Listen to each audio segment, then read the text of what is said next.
Maman, bonjour. Bonjour, pasteur. Pouvez-vous vous présenter à nos téléspectateurs? Ok. Mon nom à l'état civil, c'est Kwame Kra Jeanne. Mais avec le mariage, c'est Madame Getia Jeanne. Voilà. Et vous êtes en ce lieu pourquoi? Effectivement, pour une formation des leaders. Vous êtes leader, Bien sûr, par la grâce de Dieu. mais qu'est-ce que vous voulez vraiment devenir en tant que parlant de leader? Vous voulez vraiment, c'est quoi votre objectif? Bon, leader, c'est conduire les autres. Précisément, en tant que couple pasteur, je veux me mettre à la disposition des frères et des sœurs, des hommes en fait. Voilà. Et vous vous formez au CFK? Et ça fait combien de temps que vous êtes là? Oh, ça fait on est dans la 5e année qu'on a découvert le CFK. Mais puisque souvent on est contraint par certaines réalités, donc c'est un peu entrecoupé. Mais par la grâce de Dieu, je pense que c'est cette année qu'on a dû finir, quoi. Mais les formations théologie, vous êtes aujourd'hui à quel niveau de théologie? Oh, bon, ce qui est sûr, par la grâce de Dieu, j'ai déjà le bac théologique avec le programme des Américains. Voilà. Et puis bon, ici encore, c'est ce programme comment on appelle, de CFK. Mais votre intérêt, c'est quoi? Pouvez-nous faire ressortir? Parce qu'on voit des femmes, des pasteurs qui aujourd'hui bon, sont comme des femmes de diplomates, alors qu'elles n'ont pas de salaire. Et aujourd'hui, bon, d'où vous procurez cet argent qui vous donne droit à des formations si chères? Bon, comme je le pourrais le dire tantôt à certaines personnes qui me posent la question, je me dis que le pasteur, Ngetia, qui est mon mari, il fait la promotion il veut construire l'homme, il construit l'homme. Donc tu ne peux pas marier quelqu'un qui a le sens du bien-être de l'homme et puis toi tu es carrément à l'écart. Donc je veux dire que c'est le couple, on veut servir Dieu en couple. Et puis bon, se soucier de l'être humain, il est là, bon, soit on le voit comme écrivain, comme conférencier. Et donc, du coup, on se dit que bon, si le pasteur il est si éloquent, il est si bien, c'est que sûrement sa femme doit être aussi à la hauteur. Ben, si tu ne te formes pas, ça ne va pas te tomber du ciel. Il faut vraiment te former pour que d'aventure, si quelqu'un t'invite, ou bien des jeunes, en tout cas, on t'invite, tu sois quand même à la hauteur. Voilà. Il y a d'autres femmes de pasteurs qui font comme vous? Euh, bon, je crois, oui, pas peut-être dans notre mission. Bon, vous voulez Oui, parler je parle de notre mission, votre uh-huh. mission, Église Baptiste Vraie Mission. Bon, puisque bon, je ne connais pas le programme de chacune en fait, mais c'est ça, c'est pour moi.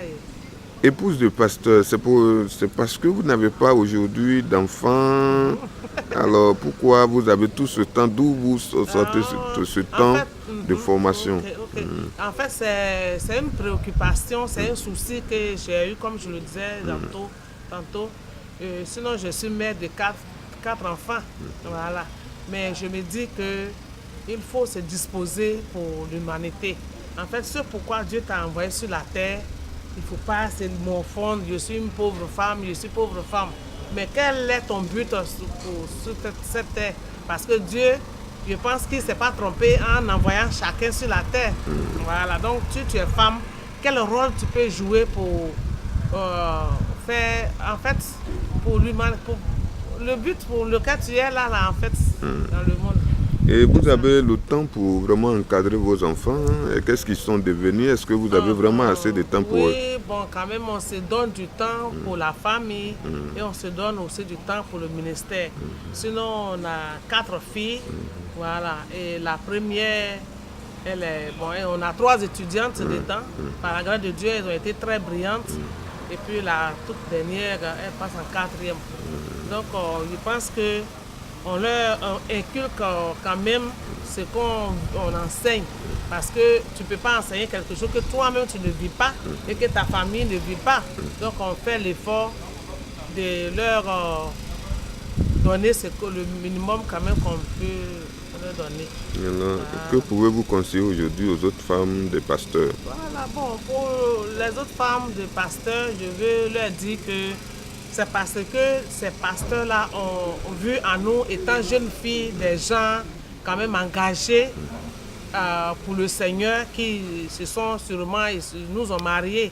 Mais il ne faudrait pas que le mariage soit un frein à l'engouement qu'on avait avant d'être mariés. C'est vrai qu'on fait des enfants, mais il faut quand même avoir un peu d'instruction. Il ne faut pas rester au niveau vraiment qu'on est, quoi. Il faut quand même faire l'effort d'étudier. Parce que de nos jours, nos enfants qu'on fait, ils sont déjà des étudiants, des ceci. Mais si tu ne peux pas, comme le pasteur le dit, le pasteur mon mari, il dit que les Juifs disent que c'est vrai qu'on fait les enfants. Et par moment même, leur niveau est élevé plus que le nôtre. Mais il ne faut pas s'arrêter à un niveau où tu ne peux même pas répondre aux questions, aux préoccupations des enfants. Sinon, ils diront que, bon, vraiment, c'est vrai, ils sont nos parents, mais il y a des choses qui leur manquent.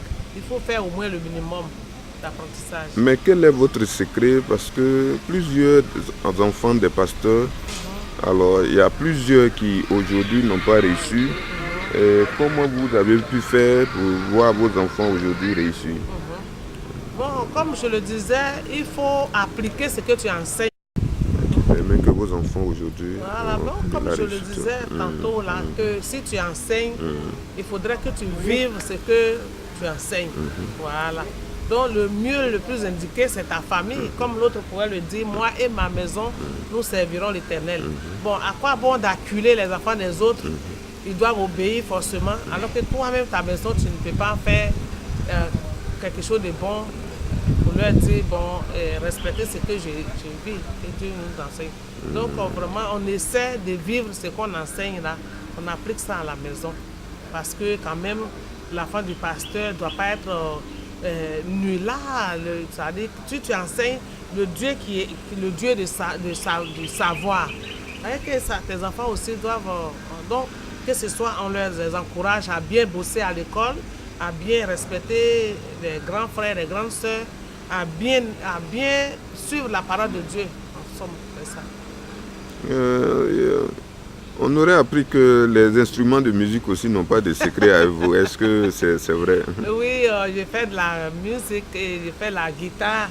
Je l'aimais vraiment depuis mon bas âge parce que j'ai eu la grâce une année là d'être au Burkina avec le pasteur Dion. Il avait, je pense, 13 ans, pardon. Donc là-bas, j'ai vu une missionnaire blanche qui jouait à la guitare. Donc depuis ce jour-là, ça m'a marqué. Je me suis dit que c'est pas parce qu'elle a la peau blanche qu'elle joue, qu'on a les mêmes sens et tout ça là, que c'est la volonté. Et par la grâce de Dieu, je me suis mise à le faire, mais je n'ai pas eu l'occasion d'aller dans un institut pour apprendre. Mais je l'ai appris sur le tas. Mais quand même, ça, je me débrouille. Et qu'est-ce que vous comptez faire avec la musique? C'est pour la maison ou bien c'est pour... Non, souvent même quand le pasteur doit intervenir, je l'introduis par des chants. Moi aussi, quand on m'invite à aller prêcher, je m'introduis par la chanson. Et à la maison, on se donne des jours de fête et de joie. On organise quelque chose pour se fortifier à la maison. Et on chante à la maison, on chante, les enfants aussi savent bien chanter. Et je joue. Si on vous mettait en face des couples pasteurs, Courrier, quand même, qu'est-ce que vous pourriez apporter comme conseil? Et à l'image de votre foyer, qu'est-ce que vous pourriez dire à ces couples pasteurs? Je dirais à ces couples-là que d'abord le pasteur doit encourager sa femme à étudier. Parce que quand on voit la femme du pasteur, on voit le pasteur, vice-versa. Donc c'est l'homme qui fait la femme et c'est la femme qui fait l'homme. Donc il leur faut vraiment s'investir en leurs femmes, les encourager. Il ne faut pas qu'elles restent au niveau précaire, disant que bon, comme j'ai déjà des enfants, ou bien mon âge est avancé, qu'est-ce que j'ai encore à étudier? Il faut étudier parce que ton mari a appelé à affronter un grand monde. Mais il faut que toi, quand même, tu sois à la hauteur. Il ne faut pas préparer seulement. Préparer est bon pour recevoir les gens, mais aussi, il faut avoir quelques paroles d'encouragement. Et puis, mettre l'accent sur l'éducation des enfants. Voilà, physiquement comme spirituellement. C'est-à-dire que intellectuellement comme spirituellement. Voilà. Bon, la première idée qui sort que cette femme-là libère souvent, c'est que bon, c'est les femmes de ces pasteurs, voilà, comme la femme du pasteur Nguetia, a vite fait ses enfants, n'a plus de charge, et elles se disent qu'à tout moment, elles ont les mains chargées de bébés. Alors, quel temps elles ont pour apprendre? Qu'est-ce que vous pouvez leur dire? Bon, il faut planifier les choses. Parce que dans la tête, d'abord, il faut savoir combien d'enfants on veut faire. C'est-à-dire qu'en complicité avec son mari, combien d'enfants vous êtes appelé à faire. Et puis, en faisant ces enfants, ce n'est pas tout le temps qu'on est enceinte.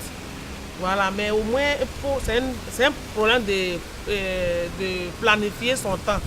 Voilà, au moment où les enfants sont petits, parce qu'il faut être là pour les suivre. Tu ne peux pas tout le temps, tu vas te promener, tu vas sortir. Mais vraiment, il faut... Donc, vraiment... Il faut planifier son temps. Ok, d'accord. Vous avez un dernier mot? Bon, dis merci au Seigneur pour cette formation et qui nous aide à mieux faire, quoi. À mieux servir le Seigneur. Merci beaucoup. Merci à toi aussi.